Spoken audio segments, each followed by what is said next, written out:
मिरजेतील doctor KP. Tamboli memorial हॉस्पिटलमध्ये doctor Zen Iqbal Tamboli यांचे अत्याधुनिक तांबोळी यूरोलॉजी आणि अँड्रोलॉजी हॉस्पिटल सुरू झाले आहे.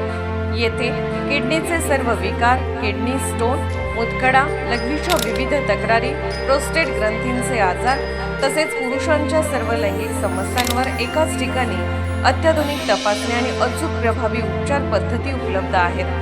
तरी गरजू रुग्णांनी संपर्क साधावा. तसेच मिरजेतील पहिले प्रगत वंध्यत्व निवारण केंद्र Tamboli test tube baby centre गेल्या 20 वर्षापासून या छताखाली यशस्वीपणे कार्यरत आहे.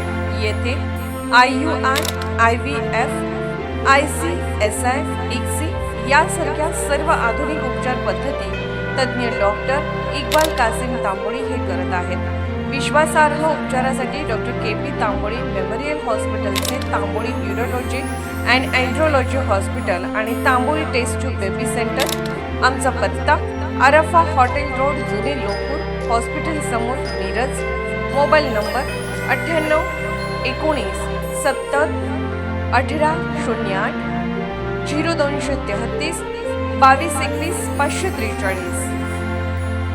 अधिकाऱ्यांसाठी स्वच्छ कार्यालय पण नागरिकांसाठी अस्वच्छता. अकोट तहसील कार्यालयात शौचालयाची दयनीय अवस्था. तहसीलदारांनी मान्य केली सफाई कर्मचाऱ्यांची कमतरता. अकोट तहसील कार्यालयात नागरिकांच्या मूलभूत सुविधांचाच बोजवारा उडाल्याचे धक्कादायक चित्र समोर आले आहे. शेकडो नागरिक दररोज विविध कामासाठी तहसील कार्यालयात येत असताना कार्यालयातील शौचालय व बाथरूमची अत्यंत खराब अवस्था असल्याने नागरिकांना मोठा त्रास सहन करावा लागत आहे. या गंभीर प्रकारावर प्रतिक्रिया देताना अकोट तहसीलदारांनी सांगितले की इमारत सुरू झाल्यापासूनच सफाई कर्मचाऱ्यांचे पद रिक्त आहे. त्यामुळे बाहेरून सफाई कर्मचारी बोलावून साफसफाई करावी लागते. तसेच नगर परिषदेचे कर्मचारी सफाईसाठी येत नाहीत असे त्यांनी स्पष्ट केले. मात्र तहसीलदारांच्या या प्रतिक्रियेमुळे आता अनेक प्रश्न उपस्थित होत आहेत. जर अनेक वर्षापासून सफाई कर्मचाऱ्यांचे पद रिक्त असेल तर आजपर्यंत त्यासाठी पाठपुरावा का झाला नाही? नागरिकांच्या आरोग्याशी संबंधित इतक्या गंभीर प्रश्नाकडे प्रशासनाने दुर्लक्ष का केले? आणि नगर परिषदेचे कर्मचारी येत नसतील तर त्याबाबत संबंधित विभागावर कारवाई किंवा अधिकृत पत्रव्यवहार का करण्यात आला नाही? असे सवाल आता नागरिक विचारत आहेत.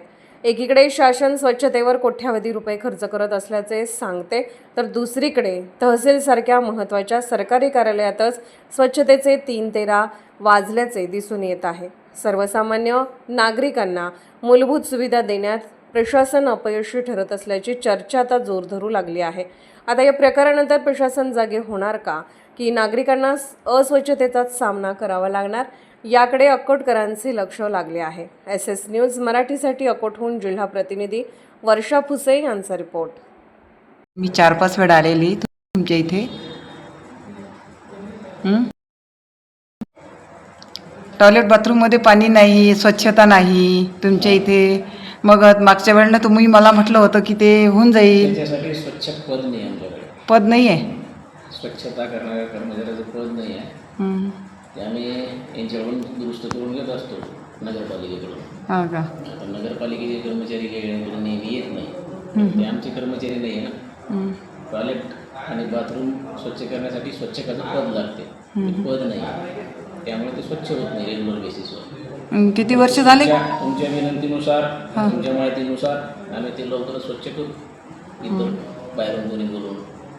कारण की टॉयलेट बाथरूम स्वच्छ करण्यासाठी इथून बाहेरून जरी आपण लोक बोलवले तरी ते काम करायला धजावत नाही किंवा येत नाही. आणि सेपरेट स्वच्छताचं पद नसल्या कारणाने या सगळ्या अडचणी आहेत. हां, किती वर्ष झाले? इतके 2-3 वेळा आले साहेब. हो, तरी पण जेव्हापासून ही बिल्डिंग तयार झालेली तेव्हापासूनच आपल्याकडे स्वच्छताचं पद नाही आहे. तरी आपण ते बाहेरून कोणी जरी आलं तर त्यांना आपण बोलवतो, त्यांच्याकडून स्वच्छ करून घेतो. जर ते आले नाही तर आपण नगरपालिकेचे कर्मचारी बोलवतो. नगरपालिकेच्या कर्मचाऱ्यांना नगरपालिका स्वच्छता करण्याची जबाबदारी असल्या कारणाने ती नेहमी इकडे येत नाही असा विषय होतो.